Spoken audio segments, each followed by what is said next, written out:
نحمده ونصلي ونسلم على رسوله الكريم أما بعد فأعوذ بالله من الشيطان الرجيم بسم الله الرحمن الرحيم قل يا أيها الكافرون لا أعبد ما تعبدون ولا أنتم عابدون ما أعبد ولا أنا عابد ما عبدتم ولا أنتم عابدون ما أعبد لكم دينكم ولي دين. وقال الله تعالى إن الله وملائكته يصلون على النبي يا أيها الذين آمنوا صلوا عليه وسلموا تسليما. اللهم صل على محمد وعلى آل محمد كما صليت على إبراهيم وعلى آل إبراهيم إنك حميد مجيد. اللهم بارك على محمد وعلى آل محمد كما باركت على إبراهيم وعلى آل إبراهيم إنك حميد مجيد. الصلاة والسلام عليك يا سيدي يا رسول الله وعلى آلك وأصحابك وأزواجك وعترتك يا حبيب الله. حاضرین محترم، میں صاحبان محفل کو مبارکباد پیش کرتا ہوں کہ انہوں نے سرکار کی آمد کے اس مہینے کے اوائل میں اس تقریب کا انعقاد کیا. اللہ پاک ان کی نسلوں میں میرے آقا کی محبت اور اس روایت کو قائم فرمائے. یہ بات بڑی اہم ہے میرے لیے، میری طبیعت پر ناگزیر ہوتی ہے.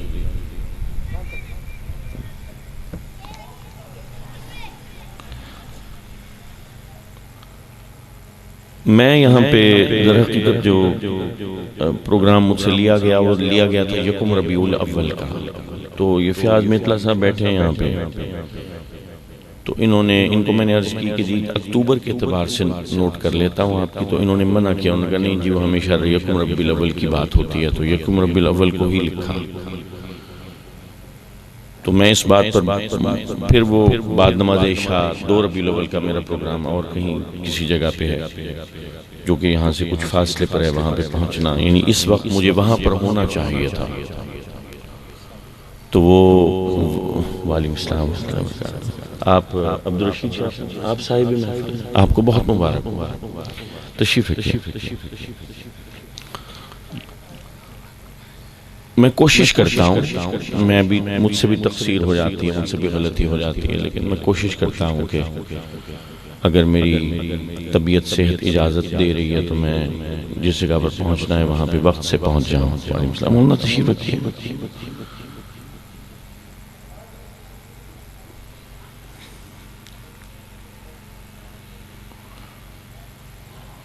تو اب یہ معاملہ ایسے ہوا ہے کہ وہ اگر یہاں پہ آتا ہوں تو وہ لوگ پریشان ہوتے ہیں، تو ایسی پریشانی میں ہم آ گئے. تو آپ لوگوں کو پھر میں نے ان سے درخواست کی کہ ذرا جلدی اکٹھا کر لیں کہ تقریباً 9 بجے خطاب ہو جائے. تو پھر یہ ہے کہ 9:30 بجے میں روانہ ہو پاؤں گا، تاکہ وہ لوگ اگر انتظار کی زحمت ان کو اٹھانا بھی پڑے تو زیادہ نہ اٹھانا پڑے. تو ان کی مہربانی ہے، انہوں نے تھوڑا سا اپنا شیڈیول کیا ہے، میری وجہ سے تھوڑی سی جلدی کرنا پڑا ہے معاملے کو، تو اس کے لیے میں از حد معافی چاہتا ہوں. لیکن اگر صرف میرا معاملہ ہوتا تو میں یہاں پہ گھنٹہ بھی بیٹھ سکتا ہوں، 2 گھنٹے بھی بیٹھ سکتا ہوں، لیکن آگے پھر لوگ انتظار کر رہے ہوتے ہیں جو بات پھر مناسب نہیں ہے. حاضرین محفل 2-3 باتیں عرض کروں گا پھر اجازت چاہتا. دیکھیے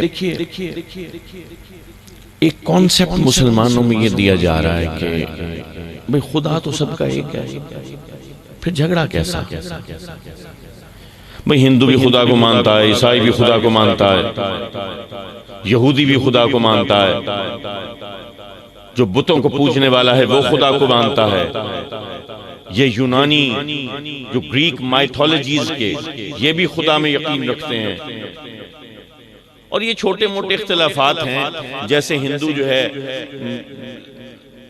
مال کی اور پیسے کی دیوی کو اور مانتا ہے، بدلے کی اور انتقام کی دیوی کو اور مانتا ہے، طاقت کی اور بھلائی کی دیوی کو کوئی اور مانتا ہے، یہ اوتار ہے وہ اوتار ہے، لیکن ان کا سب سے بڑا خدا جو ہے نا وہ ایشور ہے، اس کو وہ وحدہ لا شریک سمجھتے ہیں۔ یہی بات عیسائیوں کے بارے میں کی جاتی ہے، یہی بات ہندوؤں کے بارے میں اور یہودیوں کے بارے میں، کہ بھئی کسی نہ کسی شکل میں خدا کو مانتے ہیں۔ اور جو دہریے ہیں وہ بھی قوت اور طاقت کو اس کے آگے سر جھکاتے ہیں کہ ہاں کوئی نہ کوئی ایسی قوت ہے جس کی وجہ سے یہ مارج وجود میں آئی ہے دنیا، جو خدا کو مانتا ہی نہیں ہے تو کسی نہ کسی صورت میں تو وہ بھی خدا کو مانتا ہے، تو سارے خدا کو مانتے ہیں، تو جھگڑا کس بات کا؟ تو حاضرین محفل یہاں پہ یہ مسلمانوں کو، اور یہ اس طرح کی ایک حمد کے نام پہ کچھ شاعری بھی چلتی رہی ہے کہ جی نہ تیرا خدا کوئی اور ہے نہ میرا خدا کوئی اور ہے، یہ جو راستے ہیں جدا جدا یہ معاملہ کوئی اور ہے، اور بڑا ہم جھوم جھوم کے اور محفلوں میں بھی پڑھتے ہیں۔ تو جب حضرت موسیٰ علیہ السلام نے تبلیغ شروع کی تو لوگوں نے کہا کہ موسیٰ تیرا خدا کون سا ہے جو نظر نہیں آتا؟ یعنی موسیٰ کسی اور خدا کی عبادت کرتا ہے، تمہارے خدا کی کیا پہچان ہے؟ یعنی خدا اور ہے موسیٰ کا۔ یہ میں نے ابھی سورہ کافرون پڑھی آپ کے سامنے، اس کا مطلب پتا چلو اس کا مطلب بعد میں بتاتا ہوں، لیکن کیا رب نے قرآن میں نہیں فرمایا کہ ان کے خداؤں کو برا بھلا مت کہو؟ یعنی ان کے خدا کوئی اور ہیں۔ یہ جو ایک بیانیہ ہے کہ یار خدا تو سب کا ایک ہی ہے، یہ غلط ہے۔ مسلم کا خدا اور ہے، ان کے خدا کوئی اور ہوں گے ہم نہیں جانتے، لیکن مسلم کا خدا اور ہے۔ مسلم کا خدا وہ نہیں ہے جو کافروں کا خدا ہے۔ یہ سورہ کافرون میں رب تعالیٰ فرما رہا ہے قُلْ يَا أَيُّهَا الْكَافِرُونَ لَا أَعْبُدُ مَا تَعْبُدُونَ، میں اس کی عبادت کہہ دیجئے، فرما دیجئے میں اس خدا کی عبادت نہیں کرتا جس کی تم کرتے ہو۔ یہ کون فرما رہا ہے؟ رب حکم دے رہا ہے اپنے نبی کو کہ یہ آپ فرما دیجئے کہ میں اس خدا کی عبادت نہیں کرتا جس خدا کی عبادت تم کرتے ہو، وَلَا أَنْتُمْ عَابِدُونَ مَا أَعْبُدُ، اور تم اس خدا کی عبادت نہیں کرتے جس خدا کو میں پوجتا ہوں۔ وَلَا أَنَا عَابِدٌ مَا عَبَدتُّمْ، اور میں اس خدا کی عبادت نہیں کروں گا جس کی تم عبادت کرتے ہو۔ وَلَا أَنْتُمْ عَابِدُونَ مَا أَعْبُدُ، اور تم اس خدا کی عبادت ہرگز نہیں کرتے جس خدا کو میں مانتا ہوں۔ اور لَكُمْ دِينُكُمْ وَلِيَ دِين، تمہارے لیے تمہارا دین، تمہارا رستہ، میرے لیے میرا دین۔ پتہ یہ چلا کہ قرآن اس بات پر متفق نہیں ہے کہ خدا ایک ہے۔ بھئی تم بھی مانتے ہو ہم بھی مانتے ہیں، جھگڑا کس چیز کا؟ چلو یار آؤ بیٹھ جاؤ، آؤ ساتھ آ جاؤ، آؤ عیسائی ہو آؤ یہودی ہو، ہم خدا تو ایک ہی ہے نا۔ چلو نبی مختلف مانتے ہیں، چلو خدا تو ایک ہی ہے نا۔ نہیں، کسی کا خدا بیٹے جنتا ہے، کسی کا خدا بیوی رکھتا ہے، کسی کا خدا شکلیں بدل بدل کر انسانی صورت میں آ جاتا ہے، کوئی کئی خداؤں میں مانگتا ہے، کسی کا ایک خدا دوسرے خدا کو اندھا کر دیتا ہے، ان کے خدا آپس میں لڑائیاں کر رہے ہیں۔ کبھی پڑھو گریک مائتھولوجی، گاڈ زیوس کون ہے، کلوپیٹرا کون ہے، اینڈرومیڈا کون ہے، ہیرا کون ہے، گاڈیس۔ یعنی خداؤں میں بھی جنس کی تفریق ہے، یہ عورت خدا ہے اور یہ مرد خدا ہے۔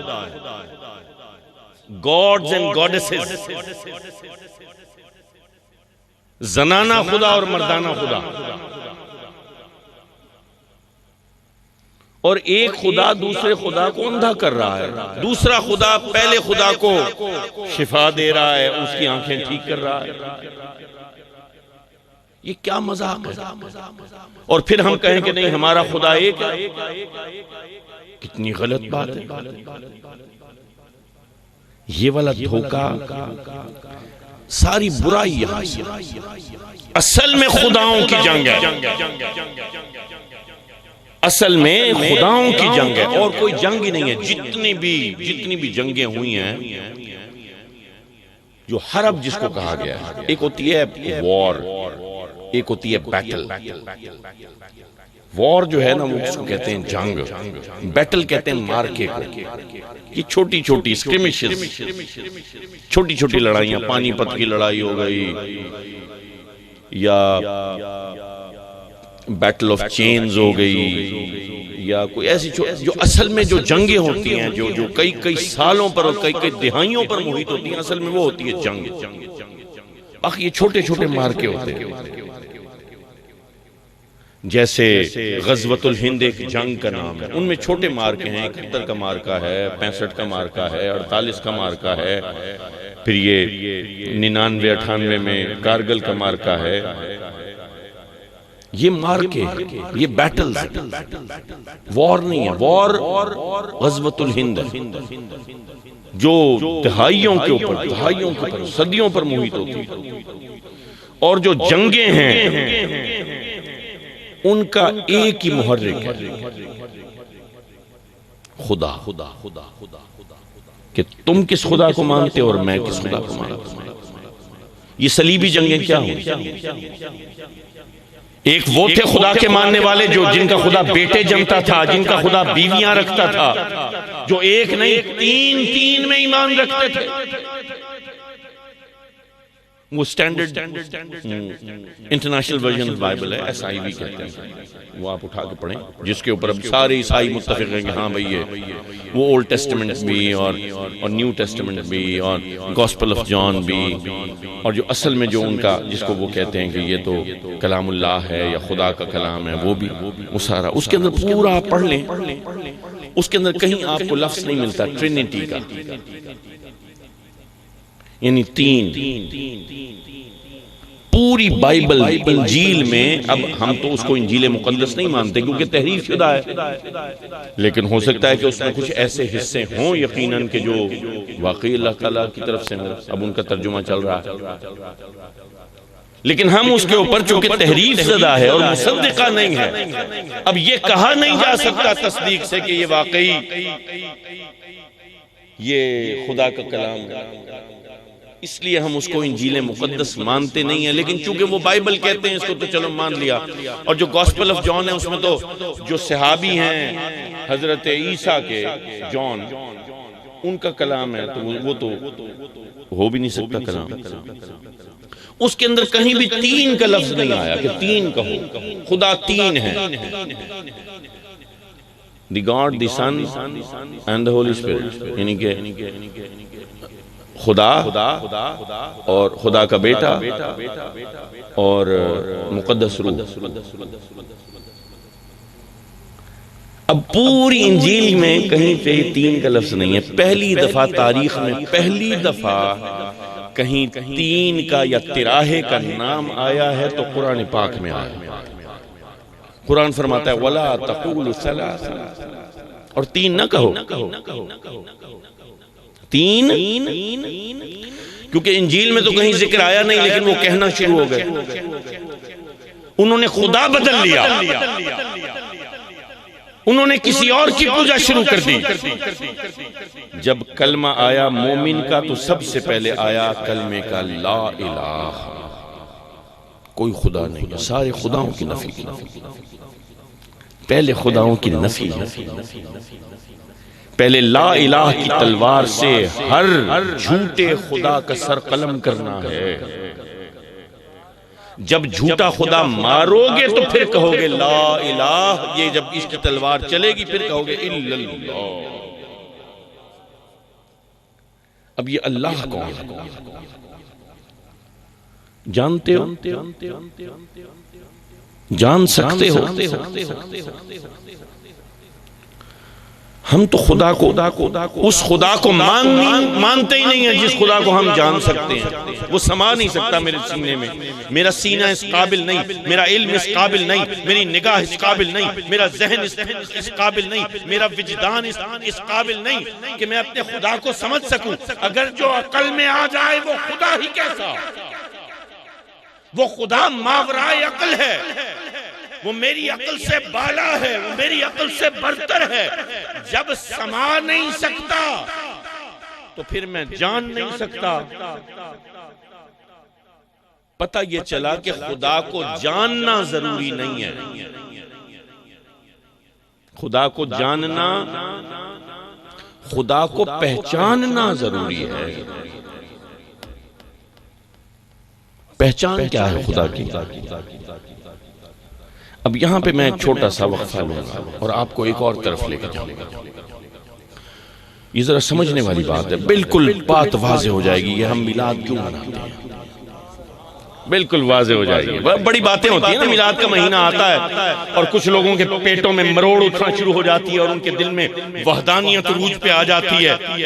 بس اللہ اللہ کرو, اللہ اللہ کرو. تو وہ ان کے پیٹوں کی مروڑ کے لیے بھی یہ اکسیر دوا ہے جو میں ابھی پیش کرنے جا رہا ہوں. مسلمانوں کو یکجہت ہونا چاہیے نبی کے نام پہ یا انتشار میں ہونا چاہیے؟ اپنے مسالک کو بلا کر نبی کے میلاد کی محفل میں آ جانا چاہیے اور نبی کی ولادت کی خوشی ماننی چاہیے, منانی چاہیے, یا ایک دوسرے پر دشنام ترازی میں لگ جانا چاہیے؟ یہ تو وہ نام ہے جس کے جھنڈے تلے سب مسلمانوں کو جمع ہو جانا چاہیے. نہیں, یہ جائز ہے, وہ ناجائز ہے, یہ صحیح ہے, وہ صحیح نہیں ہے. یہاں پہ توحید پہ فرق آتا ہے, وہاں پہ توحید. ارے توحید ہے کیا؟ جس کو یہ نہیں پتا کہ توحید اور وحدانیت میں فرق کیا ہے وہ بکواس کرتا ہے.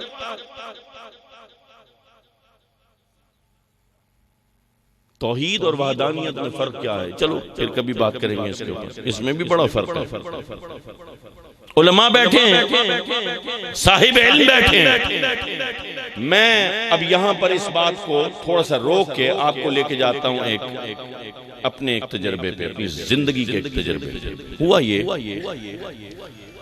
کہ چونکہ میں ایک عسکری زندگی سے میں وابستہ رہا ہوں. اللہ اللہ, میرا ہی فون ہو جا رہا ہے.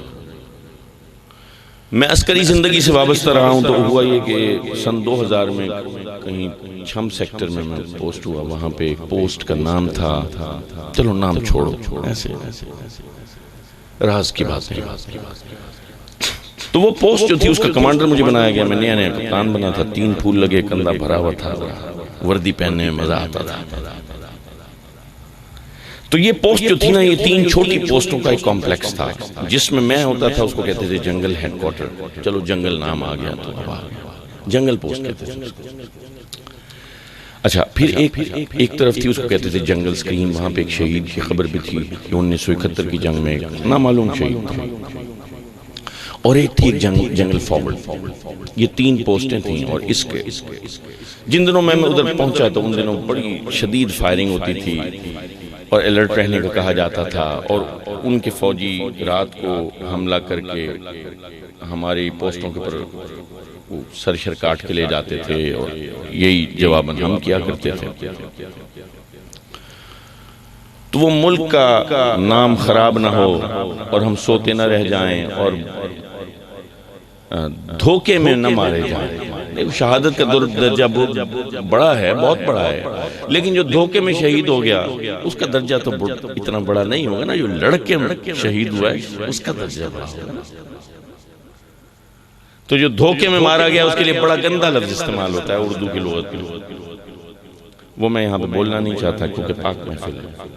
تو اگر آپ کو زیادہ انکویزیٹیونیس ہو رہی ہے تو آپ لغت اٹھا لیں, فیروز اللغات ہے یا وارث سرہندی کی ہے علمی اردو لغت, اس کو اٹھا لیں.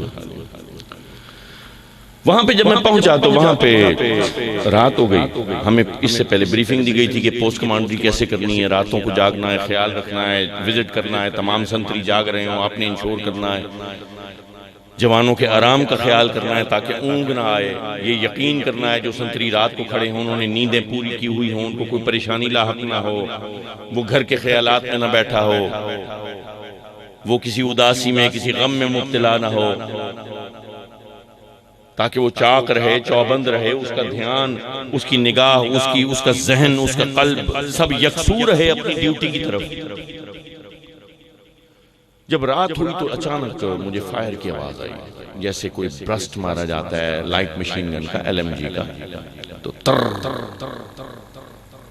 میں نے فوراً فیلڈ ٹیلی فون اٹھایا، اس کو گھمایا، وہاں سے وہ ایکسچینج والے نے کہا جی سر، میں نے کہا ذرا JCO سے بات کرا، پوسٹ 2IC سے بات کی۔ میں نے کہا صاحب یہ فائر ہوا، کہنے گے سر یہ اسپیکولیٹو فائر۔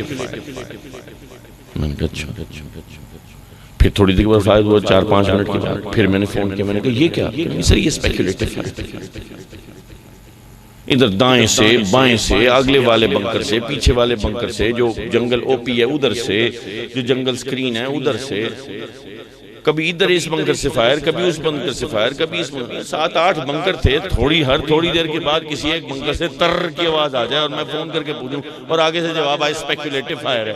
اور اسپیکولیٹو فائر کیا ہوتا ہے کہ جی اندیشے میں ہم نے چلا دی ہے گولی، کوئی کھٹ پٹ کی آواز آئی ہوگی، یہ آئی ہوگی، وہاں پہ جانور بھی بڑے ہوتے ہیں، کہ جی ہم نے ایسے اندیشے میں چلا دیا کہ اگر کوئی دشمن ہوا تو چلو مارا جائے گا۔ اس اسپیکولیٹو فائر میں پوری رات تر تر تر تر میرے تو کان پک گئے۔ اور پھر یہ احساس بھی تھا کہ ایک ایک گولی اس دور میں 45 روپے کی پڑتی تھی اس ملک کو۔ تو ٹھیک ہے ملک کی عزت بھی رکھنی ہے اور یہ ہمیں اسی لیے دیا جاتا ہے کہ ہم ملک کی حفاظت کریں، لیکن اگر بچایا جا سکتا ہے تو اس میں کیا مذائقہ۔ تو اگلے دن میں نے JCOs NCOs کی ایک میٹنگ بلا لی۔ میں نے کہا یہ ساری رات جو تم کرتے رہتے ہو اسپیکولیٹو فائر، یہ کیا مذاق بنایا ہو؟ کہیں گے سر ہم اس لیے کرتے ہیں تاکہ کیونکہ ہمیں ڈر نہیں لگتا۔ میں ہنس پڑا، میں نے کہا تم اس لیے کرتے ہو کہ ڈر نہیں لگتا یا اس لیے کرتے ہو کہ ڈر لگتا ہے؟ تو چپ ہو گیا۔ میں نے کہا دیکھو بات یہ ہے کہ مجھے نا اب فائر ہوگا تو مجھے دشمن کی لاش چاہیے۔ اب مجھے پتا تھا اس کا جواب اگلا کیا ہوگا، سر وہ تو جانور بھی ہوتے ہیں، رات کا ٹائم ہوتا ہے، یہ ہوتا ہے۔ میں نے کہا اچھا چلو جانور کی لاش چاہیے۔ پھر تیسرے نے کہا سر وہ تو زخمی بھی ہو سکتا ہے، ضروری تو نہیں مر جائے۔ میں نے کہا ہاں تو پھر خون کا کوئی نشان دھبا ہونا چاہیے۔ اب یہاں پہ پھنس گئے۔ سر وہ رات کا وقت ہوتا ہے، اندھیرا ہوتا ہے۔ میں نے کہا آپ کو رات کو دیکھنے والے آلات دیے فوج نے، یہاں پہ KRL بنا رہی ہے، وہ رات کو دیکھیں، NVDs ہیں، NVGs ہیں، صوفی نائٹ سائٹس ہیں، ایسی خوبصورت ہے کہ ایسے لگتا ہے دن ہے۔ آپ نے آنکھوں پہ وہ چشمہ چڑھایا اور آپ کے لیے رات دن ہو گئی، آپ لوگوں کو ایسے پہچان رہے ہیں، دیکھ رہے ہیں۔ اور دن کے وقت تو پھر بھی کوئی شخص چھپ سکتا ہے، وہ جو تھرمل امیجنگ ہے وہ 3rd جنریشن والی چیز ہے، وہ تو ایسی ہے کہ کوئی شخص اگر درخت کے پیچھے بھی چھپا ہوا ہے تو آپ اس کے ذریعے دیکھ لیں گے کہ جی یہ درخت کے پیچھے کوئی ہے، کیونکہ تھرمل امیجنگ ہے، وہ ہیٹ کے ذریعے سینسنگ کرتا ہے کہ جس چیز کی گرمائش زیادہ ہے اس کو زیادہ بلو اپ کرتا ہے۔ تو جاندار میں اور بے جان میں، لکڑی میں اور جیتے جاتے انسان کے ٹیمپریچر میں تو فرق ہوتا ہے۔ اب وہ پھنس گئے۔ میں نے کہا کل سے جو ہے نا مجھے کچھ نہ صحیح، کچھ بھی نہ موجود ہو، کم از کم خون کے دھبے ہونے چاہیے۔ پائتھونز ہوتے تھے ایسے بڑے بڑے 18 فٹ لمبے سانپ ہوتے تھے جو پوری کی پوری بکری کو سالم نگل لیتے تھے۔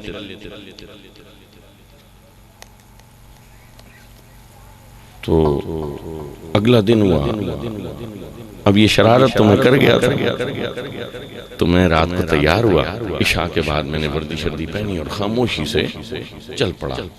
وہ شہید کی خبر وہ جنگل سکرین کی طرف تھی گیا۔ میں نے دیکھا 2 سنتری ہیں بالکل اپنے جو ہدف کا علاقہ ہے، ذمہ داری کا علاقہ ہے، ادھر دیکھ رہے ہیں، وہ آنکھوں کے ساتھ وہ چشمے لگائے ہوئے، ایک نے نائٹ ویژن ڈیوائس اٹھائی ہوئی ہے، ایک نے نائٹ ویژن گوگل دیکھے، اور میں پیچھے سے گزر رہا ہوں، ان کو پتہ بھی نہیں چلا کہ میں آیا ہوں، ورنہ افسر آتا ہے تو سارے سر اسلام علیکم، تاکہ پیچھے والوں کو بھی خبر ہو جاتی ہے کہ جی افسر آ رہا ہے، صاحب آ رہا ہے. فوج میں ایسے کہتے ہیں صاحب آ رہا ہے. اچھا میں مسکراتا ہوا وہاں سے نکل گیا، اگلے بنکر میں گیا، اگلے بنکر میں ایسے، اس سے اگلے بنکر. اب ٹخ ٹخ کی آواز نہیں، کوئی تر ور نہیں. تر میں تو یہ ہے نا کہ بھئی لگا لگا نہ لگا. پھر میں جنگل سکرین سے نکل آیا، جنگل او پی کی طرف چلا گیا. او پی میں گیا، وہاں پہ وہ جو 5-6 بنکر تھے ان میں بھی یہی حال. میں راضی ہو کہ ہاں اب ڈیوٹی پہ لگے ہیں. ابھی ذرا تھوڑا سا ان کو پتہ چلا ہے کہ ڈیوٹی ہوتی کیا ہے. 2 گھنٹے کے اندر بالکل تھک جائے گا، ذہن بھی تھک جائے گا. یہ 2 گھنٹے کے بعد تبدیل ہو گیا، اگلے 2 آ جائیں گے. یہ نہیں ہے کہ جناب اگلے پچھلوں کو یاد کر رہے ہیں بیٹھے، سوٹے لگ رہے ہیں. اٹھ کے دیکھ بھی لیا اچھا باہر کوئی ہے تو نہیں ہے، پھر اٹھے تر کیا. ایسے نہیں، اب لگے ہوئے.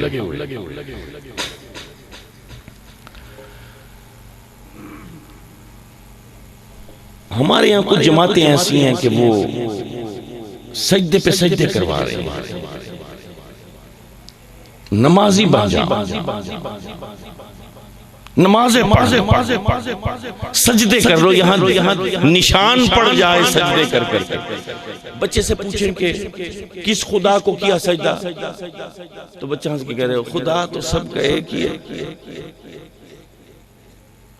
یعنی اس کو خدا کی پہچان نہیں ہے. دن میں 75 سجدے کر گیا، تر لگ گیا نہ لگا پتہ ہے ہی نہیں کس کو مار رہا. سجدہ ٹھوکا کس کو؟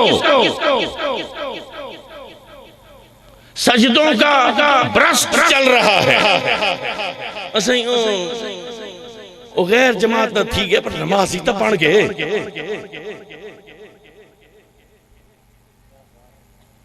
یہ کیسے سجدے؟ ایک سجدہ نہیں لگا، پتہ ہی نہیں ہے کس کو کیا. ارے پہچان ہی نہیں ہے تیرے بچے کو کس خدا کو کر رہا ہے. جب پہچان نہیں ہے تو سجدے کس کو کیے؟ اس کو جو بچے جنتا ہے، اس کو جو بیوی رکھتا ہے، اس کو جو کالے اور گورے میں فرق کرتا ہے، اس کو جو امیر و غریب میں فرق کرتا ہے، اس کو جو انسانوں کو تقسیم کرتا ہے نسل پہ، کوئی شودر، کوئی برہمن، کوئی کھتری، کوئی ویش. وہ جو مرد خدا ہے یا وہ جو عورت خدا ہے، تو نے سجدہ کیا کسے؟ اور بچہ کہتا نہیں خدا تو سب کہے گی نہیں ہے. مسلمانوں تمہارا خدا کون سا؟ تمہارا خدا یہ ہے، وہ ہے جس کی پہچان میرے نبی محمد عربی صلی اللہ علیہ وآلہ وسلم نے کروائی. خدا کی پہچان کیا ہے؟ مسلمان کا خدا کون ہے؟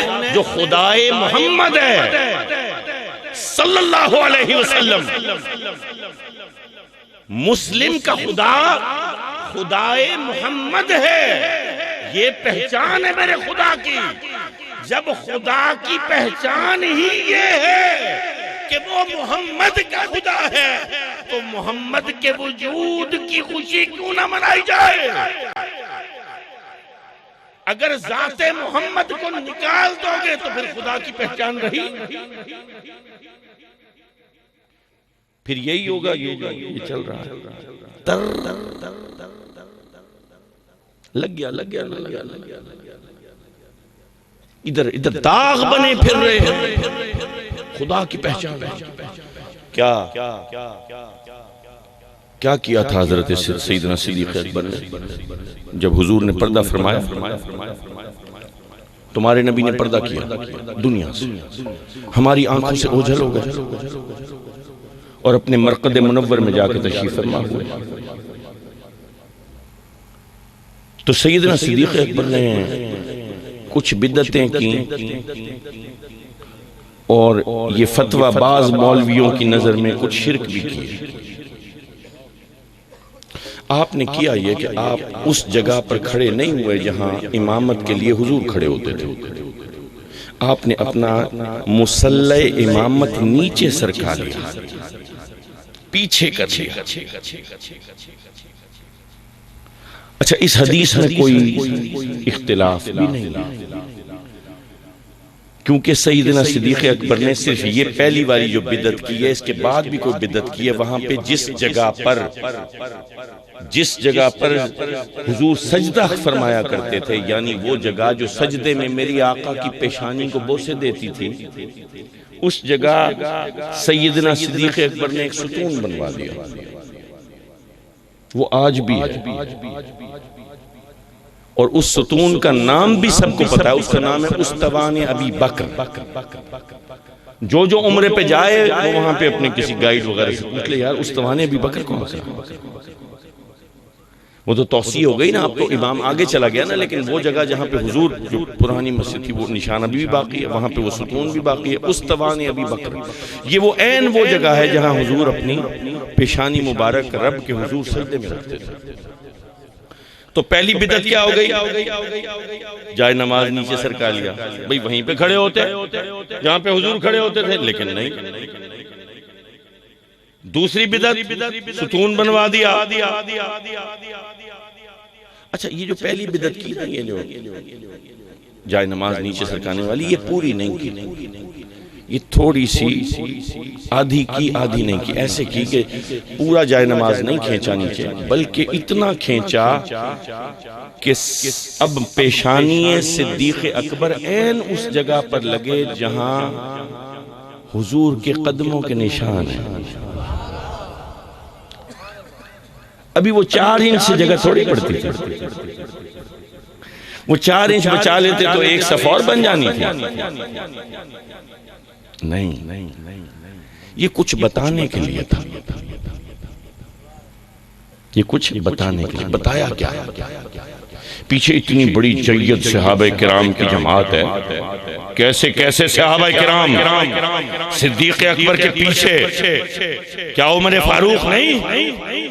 کیا عثمان غنی نہیں؟ کیا شیر خدا نہیں؟ کیا ابو عبیدہ بن جراح نہیں؟ کیا خالد بن الولید نہیں؟ کیا سعد بن ابی وقاص نہیں؟ کیا بلال حبشی نہیں؟ اور ایسے ایسے جید علماء کے پیچھے کسی ایک نے بھی کہا ابو بکر یہ کیا کر رہے ہیں، تو بدعت ہے، یہ تو شرک ہے؟ نہیں، کسی ایک نے، کیونکہ وہ جانتے تھے بدعت کیا ہے، شرک کیا ہے۔ ان کو پتا تھا کہ احترام نبوی میں کچھ کر لیا جائے وہ نہ بدعت ہوتا ہے نہ شرک ہوتا ہے۔ آج تو میلاد منانے کے اوپر بدعت و شرک کا فتوہ لگ رہا ہے۔ یہ بدعت و شرک کے فتوے لگانے والوں یہ روایت پڑھو، اگر تمہیں لگے کہ نہیں یہ اختلاف ہے اس میں، تو جا کے وہ ستون دیکھ لو، عربیوں سے پوچھ لو، وہ آج بھی کہتے ہیں استوان ابی بکر۔ بھئی وہ تو وہاں رہتے رہے ہیں، تم تو ادھر آ گئے تھے۔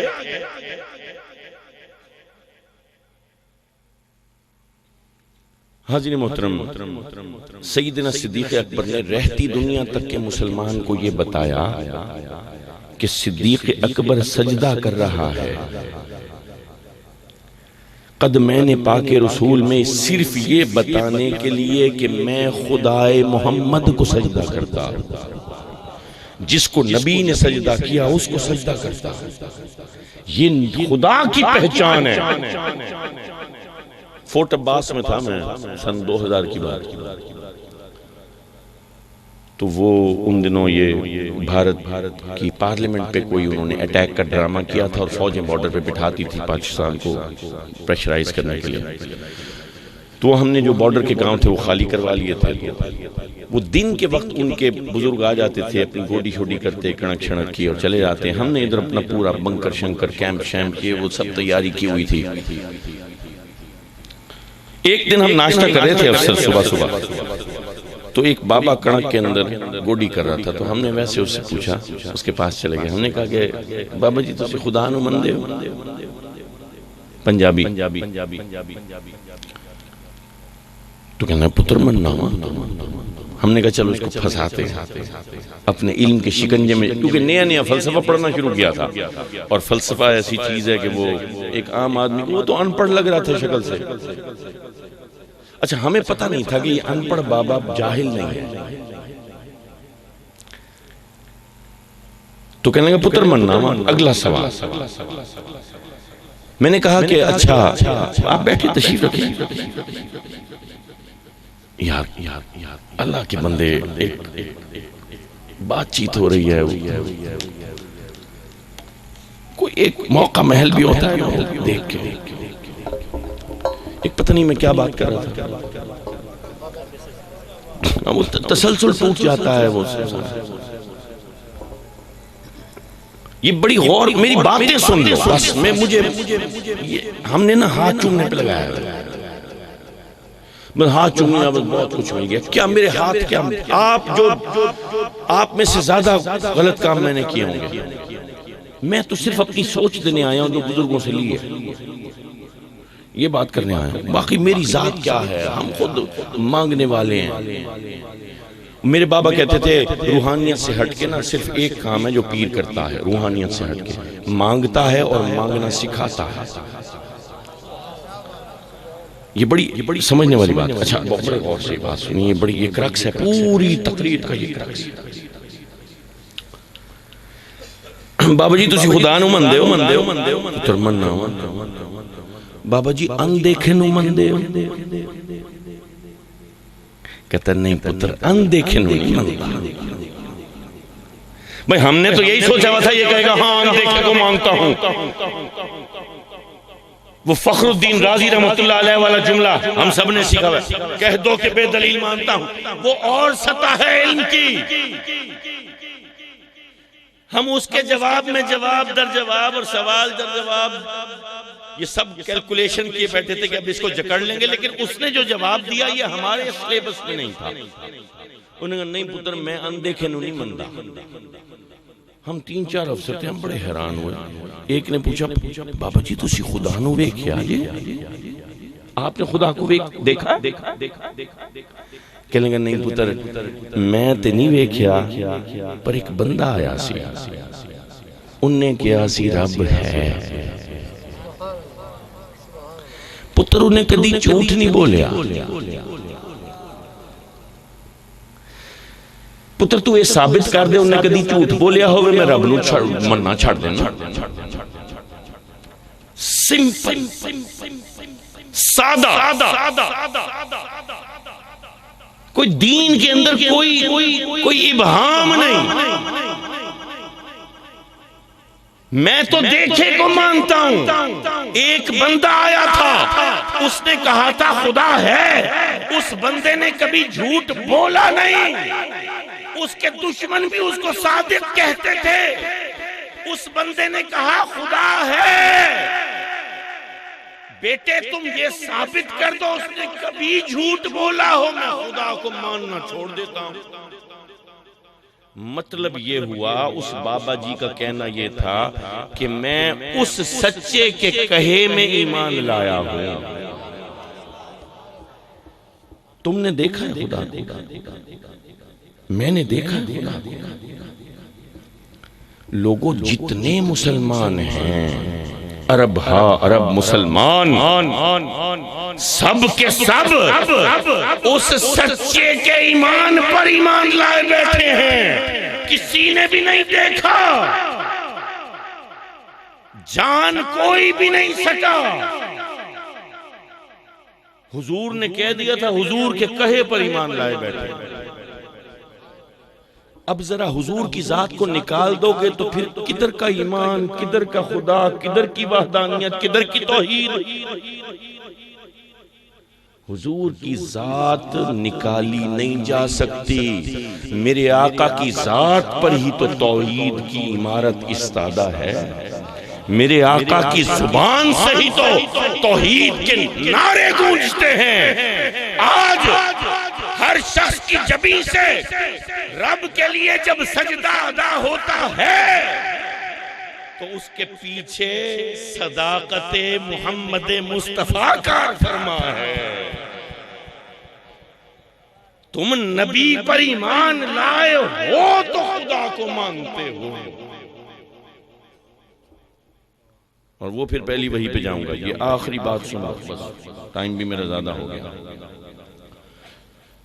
پہلی تبلیغ جو ہوئی ہے, آپ پہاڑ پہ تشریف لے گئے, وہ نال کہتے ہیں, لو ڈیٹیچڈ ہل, ایک چھوٹی ذرا پہاڑی سلسلے سے ہٹ کے ایک پہاڑی ہوتی ہے. تو ایک نال کے اوپر حضور تشریف لے گئے, چھوٹی پہاڑی کے اوپر, اور سارے مکہ کے لوگوں کو اکٹھا کیا.